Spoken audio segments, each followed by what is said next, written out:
Good afternoon, everyone. My name is Jeremy Stuhl, and I have the privilege of being your host today. I'd like to welcome you to today's webinar, Mouse Models with a Chromosome Derived from Wild Mice, presented by Dr. Zhiying Li. Dr. Li is a neuroscientist by training. Her PhD study focused on synaptic transmission and presynaptic vesicle recycling, which was conducted in the lab of Dr. Venkatesh N. Murthy at the Harvard University. She did her postdoctoral training in Dr. Jeffrey Friedman's lab at Rockefeller University, where she studied cell type-specific hypothalamic networks of metabolic regulation in the context of leptin signaling. Afterwards, she joined Taconic Biosciences, focusing on genetically engineered rodent models for health and disease, supporting genetic science and compliance, as well as scientific and commercial production. She joined GemPharmatech US as Director of Life Science and Technology in October 21. Please feel free to ask questions during our webinar today. You can use the Q&A button. Also, this is being recorded and will be accessible from the GemPharmatech website in the next couple of days. That said, Dr. Li, the floor is yours. Well, thank you, Jeremy. It's been a whole year, and it's the last one for 2022. So looking forward to the completion of this year and start a new year. And thank you for hosting me quite a few times. Good collaboration so far. Yeah, right. So thanks for everybody who joined us today, and appreciate your time, and looking forward to a discussion with you rather than just a monologue. So let me start sharing my screen. Okay, a brief disclaimer.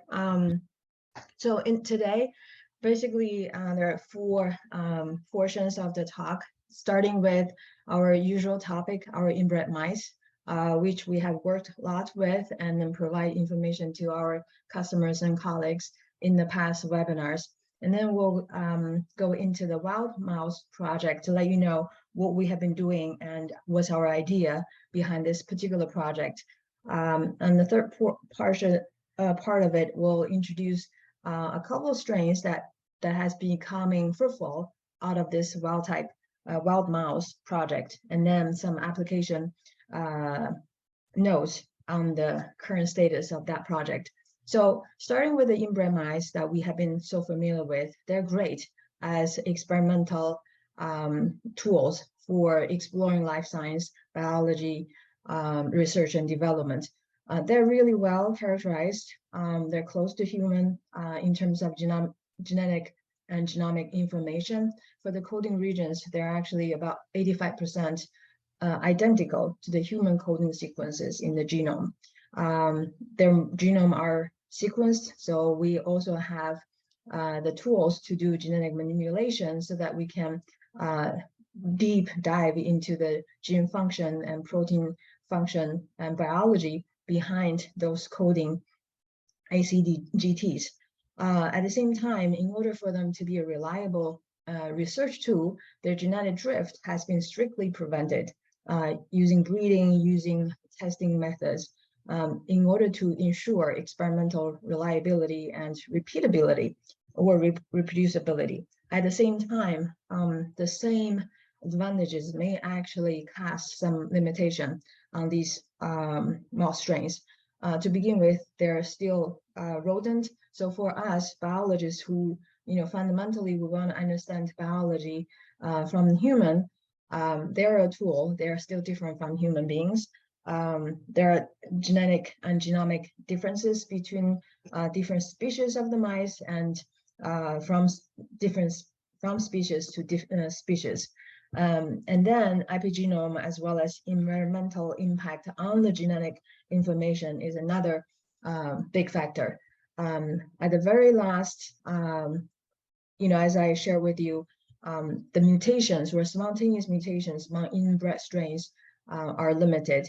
At the same time, that means they have, for each one of them, they have very limited genetic diversity. And as a whole, their population is also limited in terms of genetic diversity. And this may have a toll in terms of the translatability from preclinical research results to clinical research outcomes. Hopefully I'll share more with you on that perspective. And this is a little something we want to share with you, with the pandemic already in place 3 years with us. We just want to take a look into how our inbred mice has been living in their lifetime versus we humans who has been living under restriction in the past 3 years for different situations or reasons. So mice, inbred mice, for research purposes, they tend to live in small cage or small space for their lifelong. So for them, this is really feel at home. There's no difference. They're used to it and they adapt to it from generation to generation. People, on the other hand, this is something new. We may or may not like it. We have had behavioral responses to that constriction. So coming back to our topic, thinking about from preclinical research to clinical research in the field of drug development, understanding or benefiting human health, what has been summarized here is from each step in the process of developing a successful drug, there has many failures accompanying the successes. So preclinical trials, 80% and more are failed trials. And when the successful 10-12% move into clinical stage, again, 80% to 90% fails, and leaving about 12% success among these trials. As you know, a lot of time investment efforts are put into those trials. So in this particular publication, people did a theoretical analysis. What if we can prevent some of the fails or failures that has been observed in the clinical trial stage? Mostly these are the toxicity that was not observed before the clinical trials, but were observed among trial population. So if we can prevent the toxicity, as this paper report, we will be able to achieve a more than 50% success rate for a clinical trial. That's really very encouraging. However, what to do in order to achieve that, that's not a trivial task.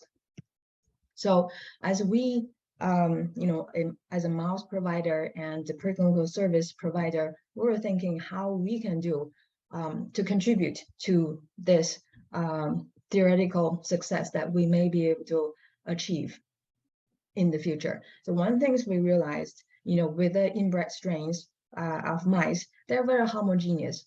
That's the beauty of them. At the same time, they do have limited genetic diversity, which is in contrast to the human population, which is, from small cohorts of human until, later on during the clinical trial stages, the number of patients going in the trials is increasing. At the same time, they're more diverse, different populations, different ethnic groups may be recruited and from different locations around the globe.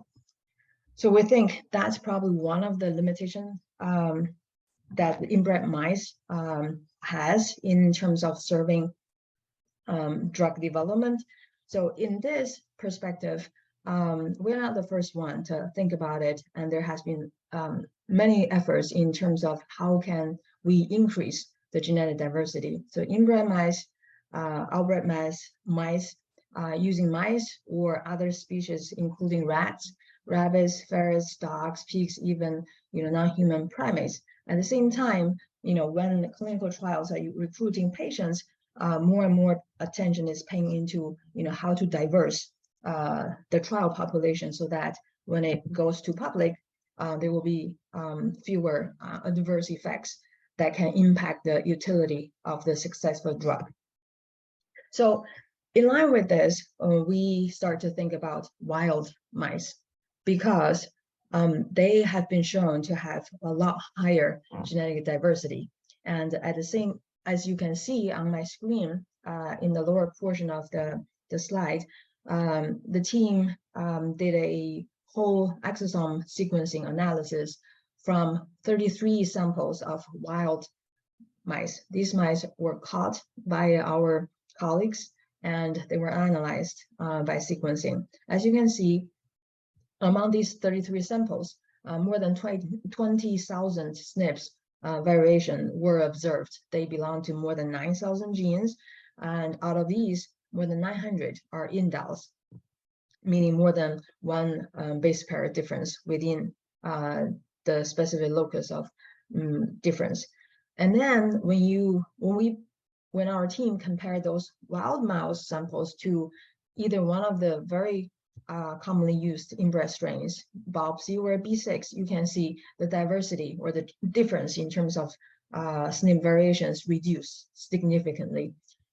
So does the number of genes and then the number of indels. So parallel to that, there has been a publication, for example, the one cited here, that wild mice seem to have increased disease susceptibility compared to inbred mice. Currently, that is still being studied by scientists in terms of why. So in our wild mouse project, we are using two methods to introduce the genetic diversity from the wild mouse into the inbred strain, due to the fact that inbred strains are still more stable genetically and easier to breed and keep in a research situation. So there are two ways to achieve this purpose. The first one is called consomic strains. What is consomic strains? Basically illustrated in the two diagrams I'm showing here on the slide. They are the same thing, but showing in a different way. So we can just focus on the one on the left side, which is the donor. For example, a wild mouse is being crossed to an inbred strain, the recipient. So once we get to the first generation, the F1s, half the genome of the F1 is from the wild mouse, the other one is from the inbred strain. It's 50-50 perfect. However, depending on how the future breeding is carried out, you may end up with different outcomes. One of them, if you continue to breed the F1 to the recipient mouse, and then genotyping by doing SNP analysis, you will be able to achieve a consomic strain.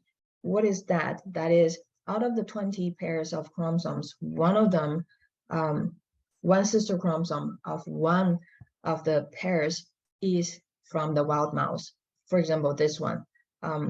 As illustrated, there's one red chromosome among the total population of chromosomes in this particular mouse strain. So that can be established to become a consomic strain. As you understand up to this point, out of the 20 pairs, only one chromosome, one of the sister chromosome, is a wild mouse chromosome. So in this scenario, all the remaining 19 pairs plus the sister of the red one is still from the inbred strain.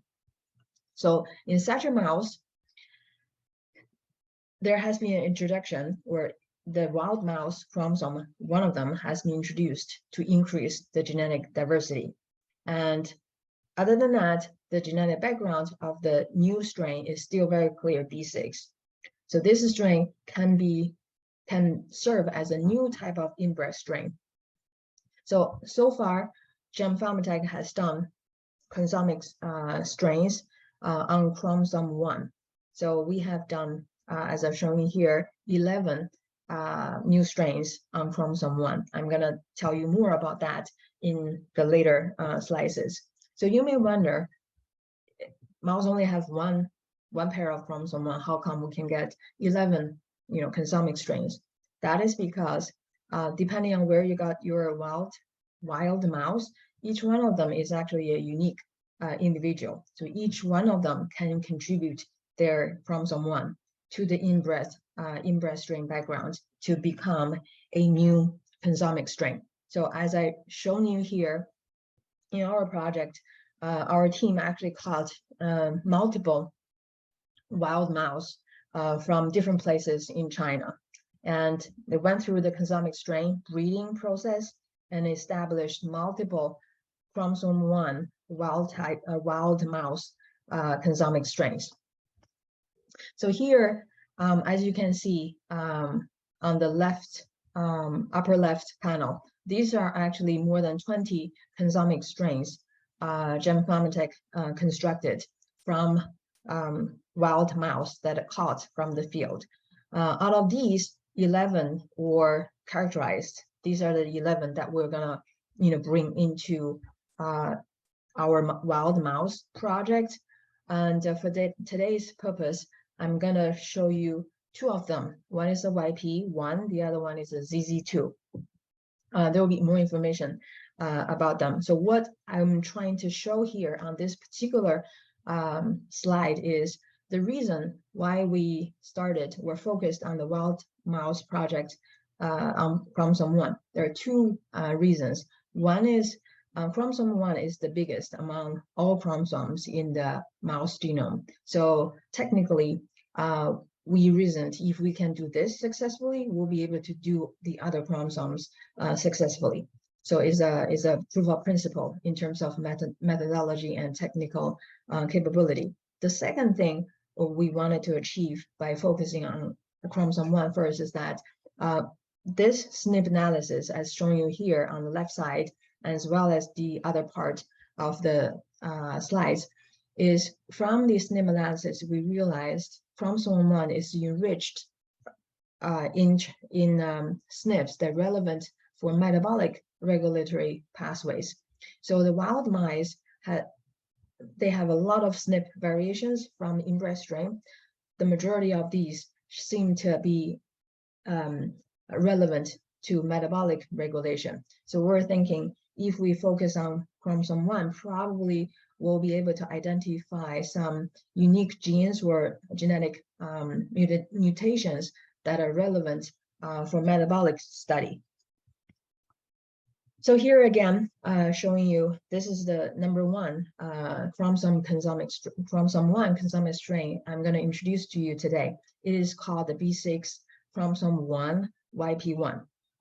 So apologize, there is a typo in here. It should be chromosome 1 YP1. So YP is representing the region where this particular wild mouse or the source of the chromosome 1 is coming from.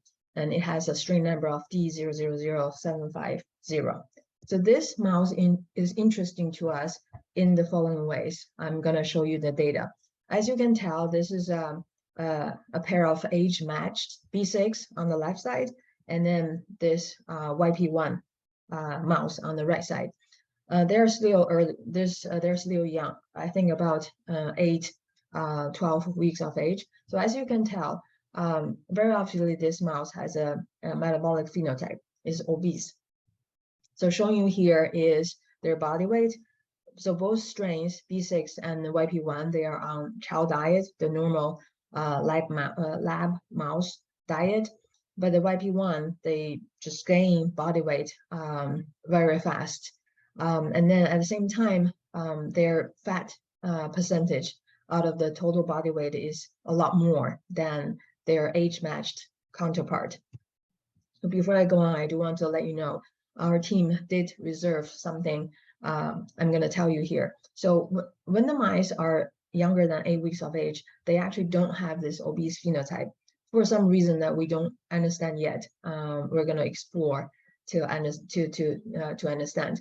But starting from 8 weeks of age, when they are kept on the same chow, they start to gain weight and then become bigger and heavier. So this phenotype is actually quite different from obese mice. If you, anyone in the audience is actually familiar with this particular strain.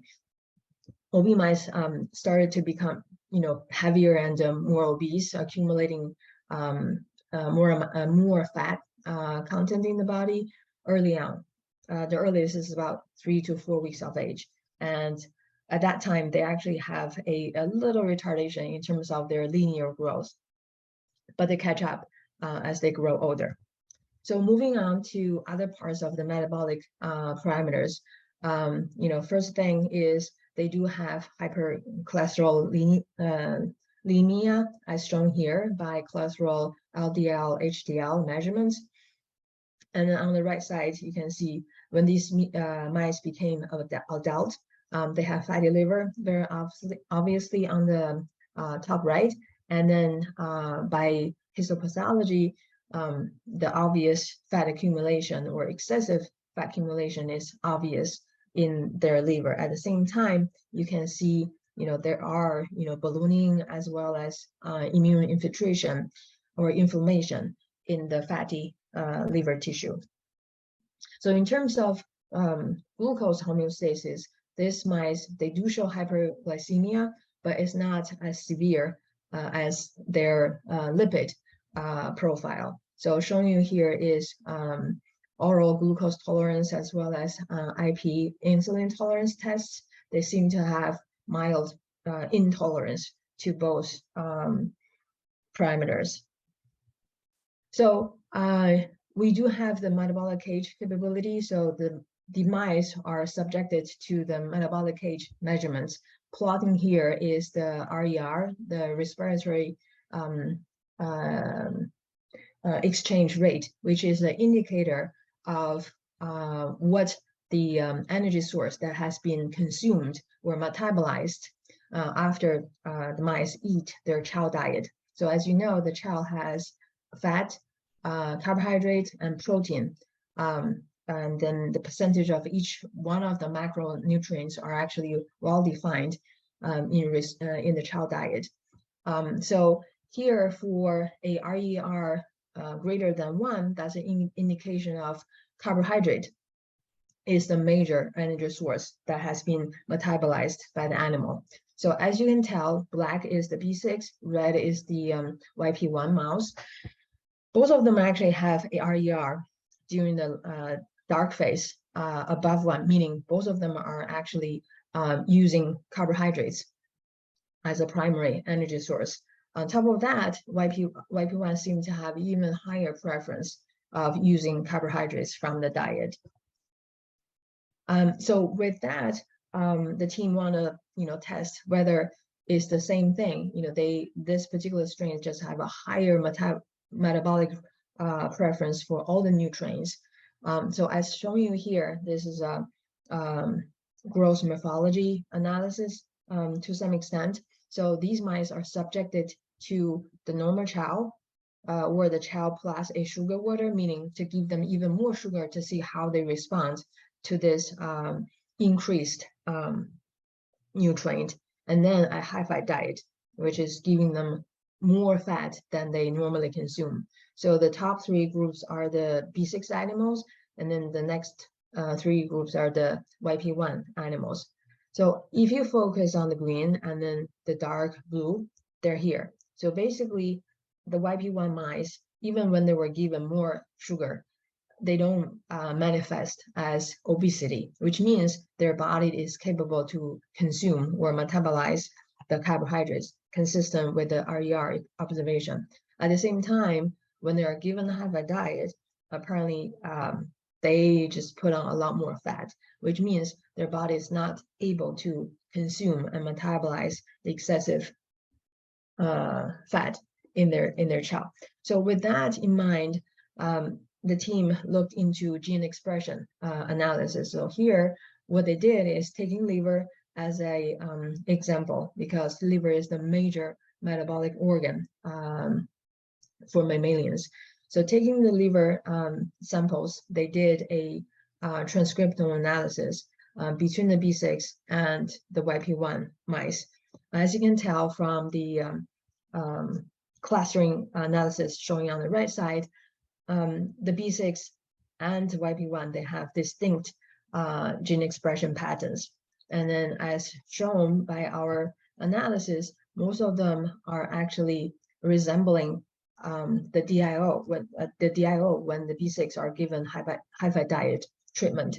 So our team are exploring more on this perspective, but at the moment, our understanding is given the wild mice are living in their natural environments, they don't have dedicated sources of lipids, and there are not a lot of those in their surrounding. So their major food source is carbohydrates, and that explains why they metabolize carbohydrates preferentially. At the same time, if they are given a constant source of lipids, which is not natural to their natural being, that for them is probably a high-fat diet environment. So that's why they start to show some DIO phenotype. So at the same time, when the mice are on chow diet, our team also observed something quite interesting, which is shown here. On the left side is home cage activity. So basically, there's device in the cages to see, how much the mice are moving during the light phase, which is this portion of the plot, or the dark phase, which is mice typically have more activity during the dark phase. So for B6 mice, you can see the obvious increased activity during the dark phase. However, for the YP1 mice, for some reason that we didn't expect, that they seem to have much reduced activity during dark phase when they were supposed to be very active, searching for food, play around, and explore their surroundings. Parallel to that, what we also see is naturally, without any interference in changing their diet or their eating behavior, they do eat a lot more compared to the B6 mice. So what we observed from this behavior aspect is that for some reason, with the change in their gene expression, they have a lifestyle change, which is they have decreased activity or physical activity, at the same time increased food intake. So this does make us wonder, how is this relevant to human obesity? And we think probably there is a good reason to think maybe these mice, as a research tool, they resemble human obesity better than other strains of inbred mice that we have used and studied before. So now, taking so all the data I've shown you so far is when these YP1 mice on chow diet, and they're different from B6. And there could be, the difference in their environment, in what they used to eat and how much. At the same time, we did want to take advantage of, their accelerated body weight increase accompanied by the other, changes in their metabolic parameters to see how these mice can help us in studying obesity-related metabolic syndrome, for example, NASH, obesity, diabetes, hyperglycemia, and so forth. So one of the traditional models to study all these metabolic related symptoms is DIO, diet-induced obesity. Basically is B6 or other inbred strains put on high-fat diet treatment for a long time so that they become obese, accompanied by the metabolic syndrome.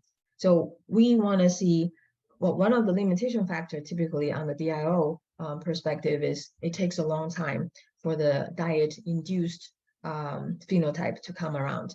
So we were thinking, with the YP1 mice already having accelerated metabolic phenotypes on the chow diet, whether it's possible for them to have even faster metabolic syndrome development if they are put on a high-fat diet. So showing you here in a few slides is what we have seen when they are put on a high-fat diet. So if you just focus on the graph on the left side, body weight, when these mice are put onto a high-fat diet, they become even heavier compared to a B6 that are put on a high-fat diet. Accompanied to that is increased cholesterol, increased LDL. And then these are showing you in terms of time course, when these mice, as you can see the downward triangles, when they are put on a high-fat diet, they start to show much higher cholesterol, much higher LDL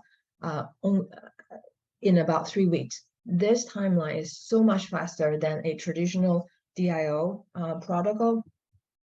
At the same time, with the shorter protocol, these mice, as shown you here on the lower portion, in comparison to the B6, when they are given high-fat diet, which is the Western diet, WD, in this slide, they are showing more ballooning. For example, here, the purple panels, as well as fibrosis, which is shown by the red lines in the yellow panels. So these are hallmarks of NASH phenotype. So if you have been a frequent participants in our webinar before, you have seen we introducing the NASH model that we have developed, and that one is also with an effort to accelerate the development of the NASH phenotype, so that particular model can be used for testing potential therapeutics for NASH. So with the same idea, we're thinking, this particular YP1 strain seemed to have a potential to shorten the timeline of NASH development, and then, exhibiting all the characteristics of NASH. So what we did is a proof of principle or proof of concept. We took advantage of one particular drug, TZP, that has been developed and shown to be an effective anti-obesity metabolic syndrome agent. It is a dual agonist for GIPR and the GLP-1R. So we took this particular testing article and applied it to high-fat diet treated YP1 mouse, as you can see here. So we give the TZP in 3 different doses. And in the 3 graphs shown you here, the YP1 mice after high-fat diet treatment, they responded to the TZP in a dose-dependent manner. So this data is very encouraging. We're thinking to further develop this and potentially use the YP1 mice as a NASH testing tool. So now I'm going to switch gear to the second chromosome 1 consomic strain I'm going to introduce to you today. It is the chromosome 1 ZZ2. Again, ZZ is representing the region where the wild mouse was originally from, and it has a strain number of 765. So as shown you here, geographically is from a region that is slightly more north in China compared to the YP1 mouse, which is from around the Shanghai area. So if you remember, the chromosome 1, I introduced to you, the variations that we have observed from the wild mouse compared to the inbred strain are indicating metabolic pathways. And then the YP1 strain I've introduced to you and showing you the data, which is demonstrating, yes, the YP1, due to the presence of the wild chromosome 1, it does have metabolic phenotype. But now here, the ZZ2, it doesn't have metabolic phenotype, but it does have some other interesting phenotype that we want to share with you. So as you can see here, what we observed from this particular strain is a better spatial memory capability. So let me talk you through the data. So what we subjected the mice to, first of all, is Morris water maze. So showing you here is the latency of mice finding the platform where they can escape from the water. So as shown you here, the green represents the ZZ2 strain. The males out of this strain, they were able to find their escape platform faster than their B6 counterpart. As quantitated here, they're also crossing the target quadrant a lot more than the B6 mice. At the same time, we didn't see female showing the same phenotype. So we think there may be a sexual dimorphism going on here. And then quantified on the upper right side is the time they spent in each one of the 4 quadrants. And then number 2 is actually the quadrant where they do have the platform that they can climb onto. So as shown you here again is the male ZZ2 mice. They were able to locate their quadrant, their dedicated quadrant, and then be able to escape than their counterparts. And again, female doesn't have that phenotype. And then here is the speed of the 4 different groups of mice. So apparently they're able to swim just very similar to one another. So After seeing this, we actually subjected this mice to a whole series of behavioral tests that we do have in-house. And showing here on this particular slide are two of them, open field and forced swimming. So open field on the left side is a test for testing exploratory activities. So mice, as you know, is a nocturnal animal, tend to like the dark, and tend to, because they are prey, so they tend to stay away from the spotlight or the open field. So as you see quantified here, the ZZ2 mouse, both males and females, they tend to stay away from the center than their B6 counterparts. So it seems they don't have desire to explore the wild open field. To probably is to stay away from their predators. And then on the forced swimming test, you can see the graph very easily. They have the capability to swim a lot more than their B6 counterparts. So plotted here is immobility, meaning when they stop swimming, just floating around. Some people interpret this as being hopeless. But we kind of take the same, but we want to say the reverse, which is the wild mice seem to have a lot more desire or greater desire to survive. So they explore, they try to find the way out. And then on the right side is very straightforward, as you can tell. These are videos. There's the B6 mice. Occasionally they will swiggle around, maybe trying to find their way out, but they gave up. That's very obvious. But as you can see, the ZZ2, they continue to try. Whether that's what's the purpose, we wouldn't be able to really find out from the mouse. But given a mouse typical behavior, we do think they're trying to find their way out, to escape from water, which is not part of their natural environment. All right, so parallel to this, we did a little bit more. On the left-hand side is another very interesting behavior testing, which is sort of in the middle of metabolic and behavior, which is a sucrose preference test. So if the mice has a changed feeding behavior or metabolism, they may have a preference for having consuming more sucrose water, which is used in this particular test. At the same time, from the behavior perspective, if an animal prefers to have sucrose consumption, that means they are happy. They're enticed by the good taste of the sucrose. However, if the animal is under a depressive condition, they may not show the same type of sucrose preference as their wild type counterparts. So as you can tell, these four groups of animals, they're all males, B6 male in black, the ZZ2 male in green.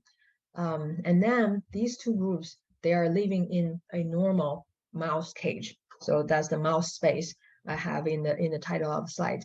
And then we give the ZZ2 mice a large cage to live in. So what we see is when the ZZ2 mice are living in the normal mouse space, they have reduced sucrose preference. So here we interpret that as a depressive-like behavior. But when they're given back a large cage to live in, so it's the BC, the big cage, the ZZ2 were able to, show the similar type of sucrose preference as shown by the B6 males. Similarly, what we also did, and this is still in progress, is to measure some neurotransmitters or amino acids in the central nervous system. So we have done more than 20, as we told, and then 3 of them showed a significant difference between the B6, which is always the first one, or the one on the left side, versus the ZZ2, which is on the right side. So the first one to show you is from the males. The ZZ2 males seem to have reduced serotonin levels, or 5-HTs, in their CNS, which we think probably has some correlation with this, small space reduced sucrose preference behavior. But at the moment, we don't have a definitive answer for that yet. At the same time, alanine and glutamine showed some difference from the females. We're still trying to understand the data, and then to understand the strain as well. So now coming back to the cartoonish slide I showed you earlier. So inbred strains seem to be just normal in their home cage, or the typical small space.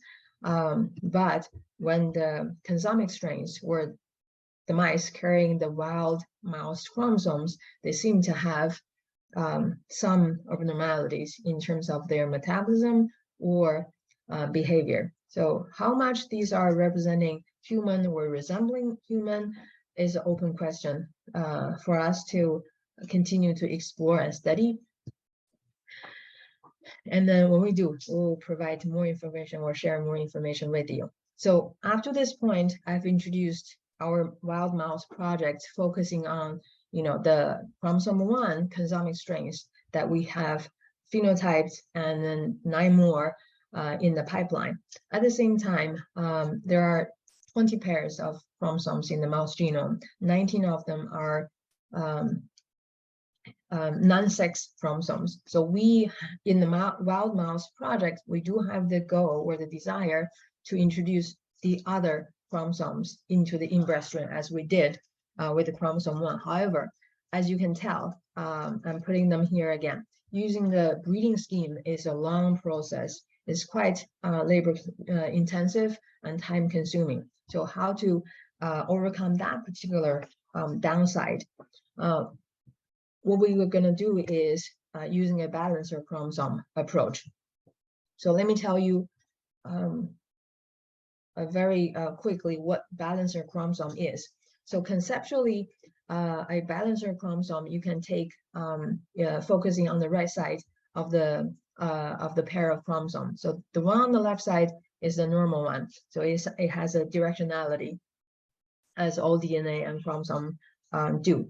So a balancer chromosome is exactly the same genomic sequence, however, is in the reverse direction. So it's an inverted version of the wild-type chromosome. What does this do is, when this wild-type and inverted are the pair of chromosome, there is no crossing over or homologous directed recombination that can take place during cell division. So we were able to, so this is another way, as you can imagine, when there's no crossing over, there's no spontaneous mutation, and there's no exchange of the genomic information between the two sister chromosomes. In that way, the inverted one will be able to remain as it is from the start to the end, very similar to the wild chromosome we're introducing into the pairs of chromosomes. So that's the idea of the balancer chromosome. How you can do it, here is the way that our company has done it for chromosome 17. So let me introduce chromosome 17 very briefly. It is not the biggest, as you have heard from me. Chromosome 1 is the biggest one. It has a size of about 90 megabytes, a mid-sized chromosome. So what we did in order to create this inverted chromosome 17, we used the LOXP system, and this is how it happened. We targeted the wild type with LOXPs, and then we targeted the part that we want to invert is 94% of the entire chromosome using LOXP and a mutated LOXP. And then using the free recombinase, we were able to switch the directionality of the wild type chromosome. So this study has been published in a paper last year. If you're interested, you can take a look. And here is the reference. So chromosome 17, we have been able to create a balancer chromosome guided consomic strain. Where I shouldn't say a consomic strain, it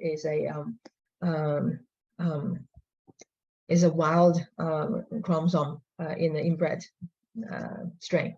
So after this point, our goal is to continue use balancer chromosome to introduce more of the wild type wild mouse chromosomes into the inbred strain genetic background. So as I'm showing you here in this last slide, to sum up, the goal of this particular wild mouse project is to increase the genetic diversity among the lab mouse strains that we can provide to the research community.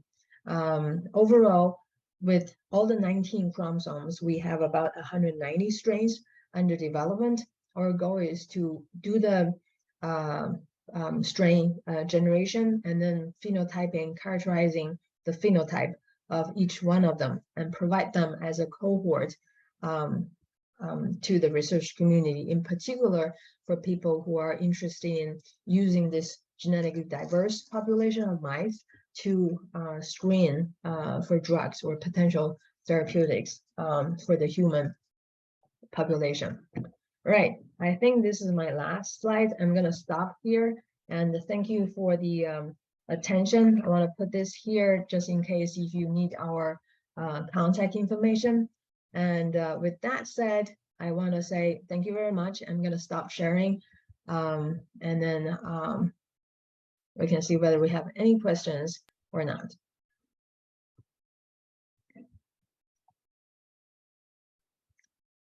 Jeremy, I cannot hear you. There we go. Thank you, Dr. Lath, for that great presentation. I had my microphone muted as well as Zoom muted, so unfortunately, so I apologize for that. So, so thank you everyone for your participation. We do have 2 questions here, and we have just a few minutes left, so I think we can get to them. The first question here is, do you have wild mice showing different phenotypes in immunology? I forgot to mention that. So the reason of chromosome 17 is actually out of the 20 chromosomes or the 19 pairs. Chromosome 17 actually has the highest number of immunology related genes. So that's why we target that as the first one for the balancer chromosome project. Great, great. And then the last question here, and I hope I'm asking this the correct way. So about the wild mice project, which chromosome will be changed next? Chromosome 2 or something else? Okay. As far as I know, so we have been working on the chromosome 1 for quite a while. As you know, the consomic breeding does take a long time, and we have 11 that we made a decision to characterize. So that's the chromosome that has advanced the most. And 17, we have done the balancer chromosome mutagenesis, or the construction of the balancer chromosome. So that one is going forward, probably second advanced. The next one I know is chromosome 7. That is in the pipeline. How the rest of the genome is ranked, I actually don't know. For people, if you're interested in, and if you have a particular chromosome that you want to be one of the ones that we can work on, let us know. Share that information. We'll discuss with you and see whether we can accommodate in our pipeline development, as well as going back to you to provide the tool for your research. Outstanding. So that looks like that's all of our questions for now. I appreciate everyone's patience, especially with our bit of technical difficulties in the beginning. With that said, though, I want to wish everyone a happy new year as we round out 2022, and we look forward to seeing you again in 2023. Great. Thank you so much, Jeremy. And thanks everybody for staying with us. Apologize for the technical difficulty as Jeremy shared. And happy holidays. See you in 2023. Thank you. Yep, 2023. Thank you, everyone. Take care. Bye-bye. Bye-bye.